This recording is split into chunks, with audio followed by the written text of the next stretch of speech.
Any calls? Well, nothing too interesting. Any mail? Nothing I couldn't handle. I'll be in my office. Oh, wait a minute, Counselor. What happened at home? Did Susan lower the boom? Well, Heather, it was nothing that I couldn't handle. Well, good. That means we can get right down to business. Oh, you've got the day planned for us, have you? Well, there's only one important thing we have to do. What's that? Find the money for your mall project. Well, I'm way ahead of you, as usual. Got that all figured out, Heather.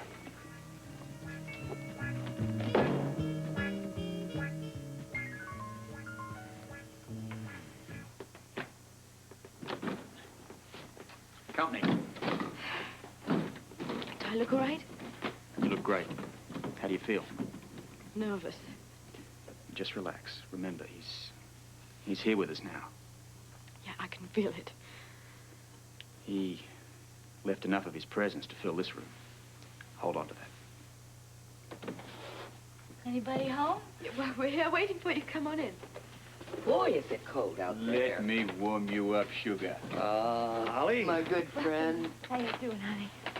Oh, I'm glad to see you. Holly. Hello, darling.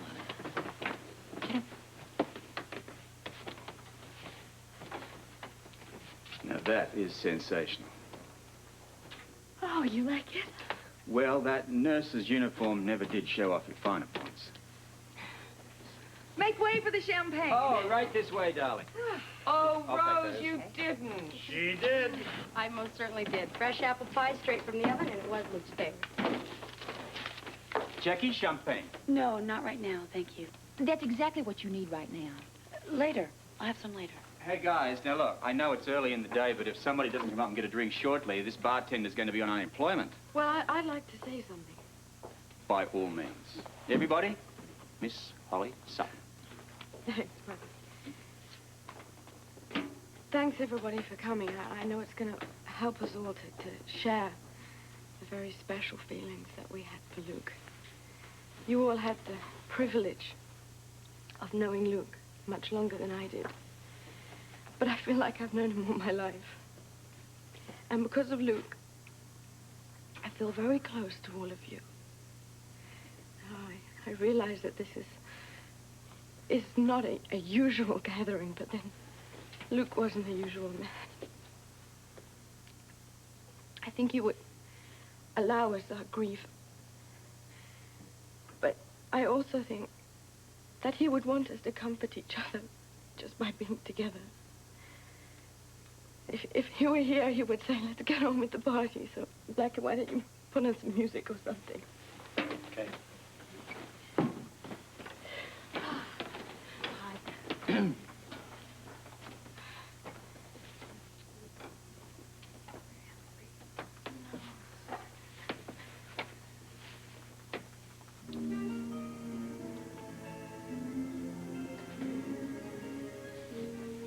Holly. That was beautiful.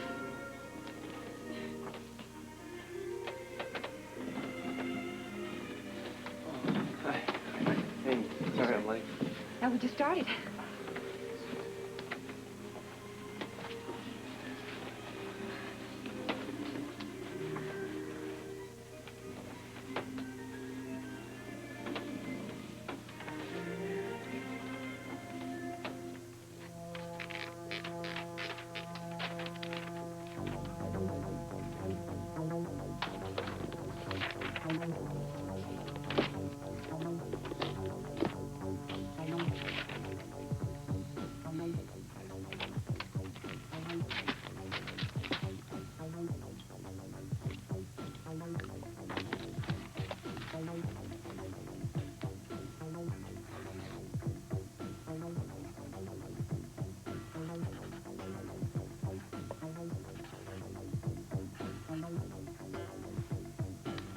That'll never work.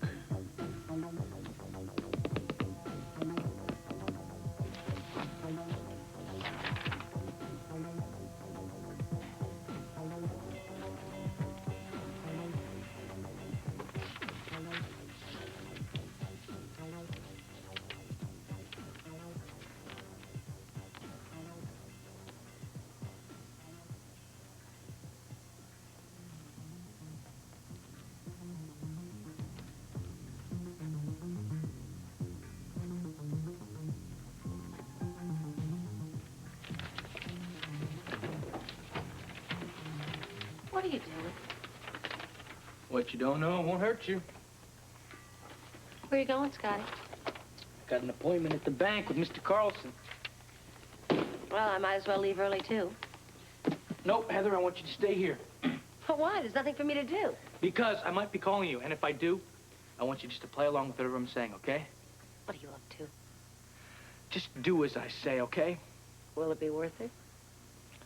Take a chance, okay? Scotty, just what is it you want me to do? Just say yes to everything.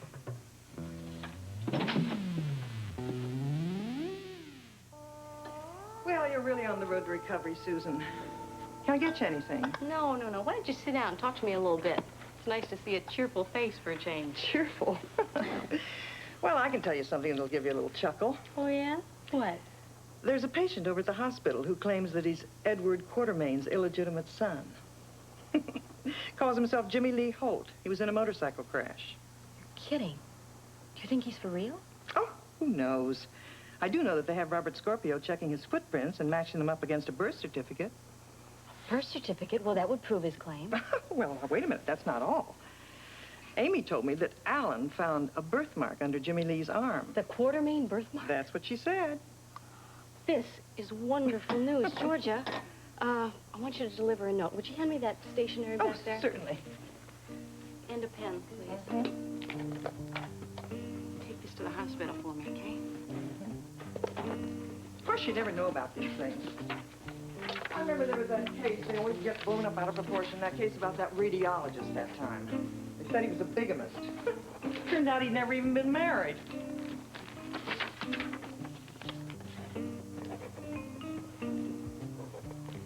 This certainly restores your power of attorney, Mr. Baldwin, but to be quite candid, I'm a bit puzzled. What about? Only a few days ago, your wife rescinded the other power of attorney, and now it appears she's changed her mind. Well, Mr. Carlson, you know women. Would you mind if I called Mrs. Baldwin just to make sure everything is in order? No, that's a good idea. As a matter of fact, I'll get her on the phone right now. This clears it up for everybody.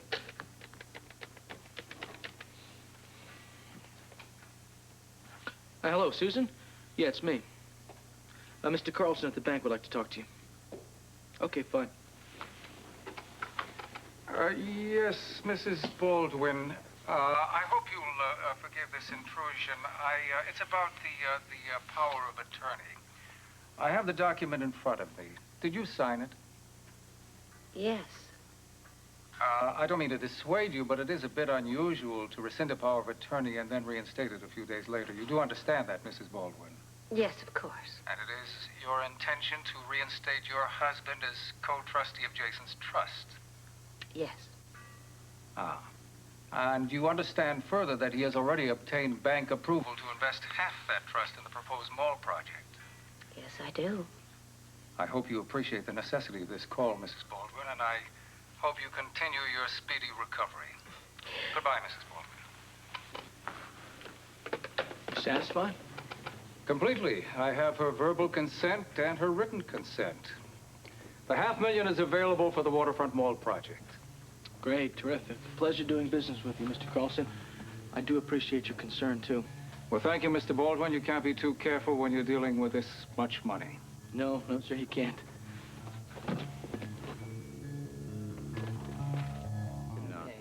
Sort of think of many memories where Luke's concerned. But the one that's really special to me is when he convinced me that I had a home here in Port Charles. I'm real glad that you're staying, man. You know, all things considered, so am I. Yeah, you know what? I want to tell you something. I consider you a friend of mine, and I don't get close to people easily. What a coincidence. I had the same problem. Yeah, I know. Well, this has been on my mind, so I just want to say it now one time, and that's it. No matter where your future takes you, no matter what kind of trouble that Aussie grin gets you into, If you need help and you don't reach out to me, I'm gonna hate you. I just have to say it. Hey. Well, of course, we traded a few jabs and uppercuts before we actually became friends. Now, Lucas could hand out a punch. He could also take one, too. It was a pretty tough act to follow, my brother Luke. He sure put me to the test sometimes. You look great. Just like me, just try to be a little taller. Okay. Is it gonna work? Oh, sure, it's got to. You got the car keys? Yeah, I parked where you told me to. Good girl. You all set? Yeah. Listen, Joe Kelly's been bugging me to try and help set this thing off. Maybe Ruby can get him off my back. Lucas, it's not important that you get inside Smith's office to search it. Bobby, it's the most important thing I've ever done. Why? Because in that office is ammunition to help me write myself an insurance policy, a life insurance policy. Without it, I could just be giving your regards to Bill Watson in hell.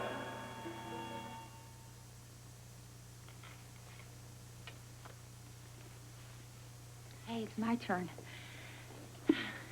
You know, Luke was always writing me about those horrible movies I did. In jest, of course.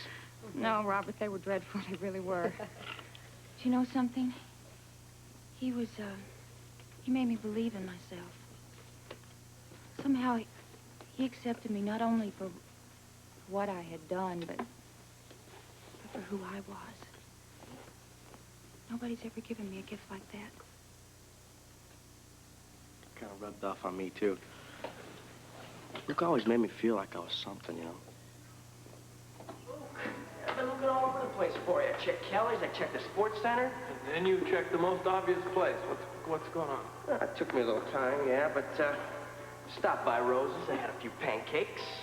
Stopped by a sports center, went a few rounds with Johnny. Now I'm here. That's right. Big deal. What do you want? Big deal is this, Luke. Right there, last night's receipts. What are you doing with my money, Blake? Hey, take it easy, man. Didn't anybody tell you? Tell me what? Well, when Tiffany and the girls left last night, I took charge of this place, man. You should have seen me. I was running this place like a pro, like I was born to do it. I cleaned everything up.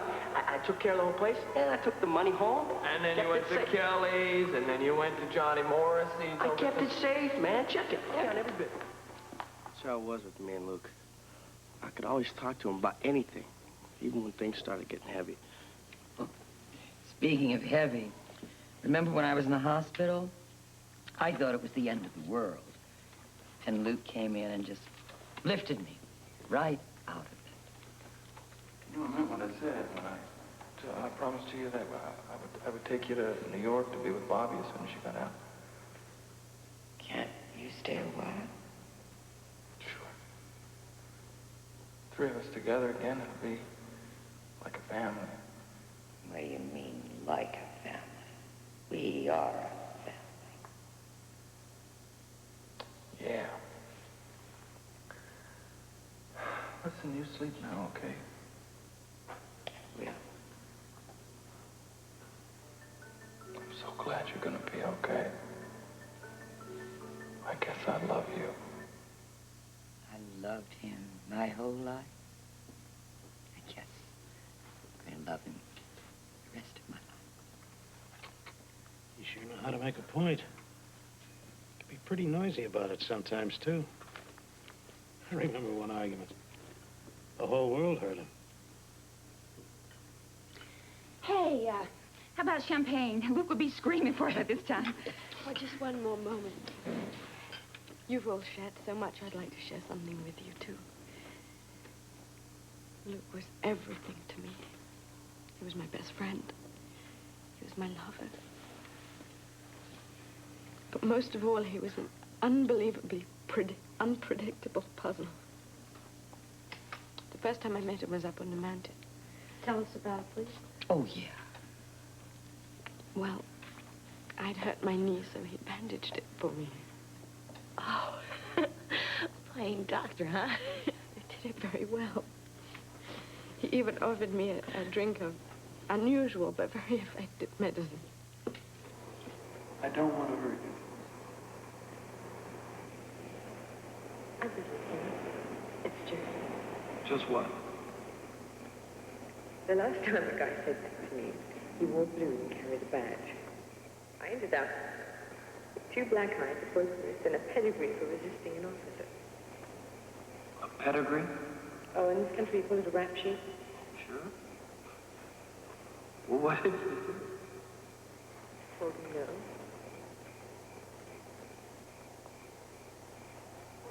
Listen, is that a wolf? No, that was a dog. That was a very small dog. The dog's dead. It's okay. It's okay. It's a wolf. What are we going to do?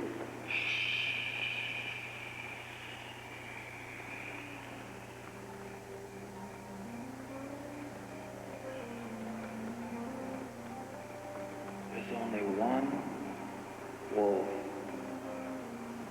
on this mountain. I knew it all the time.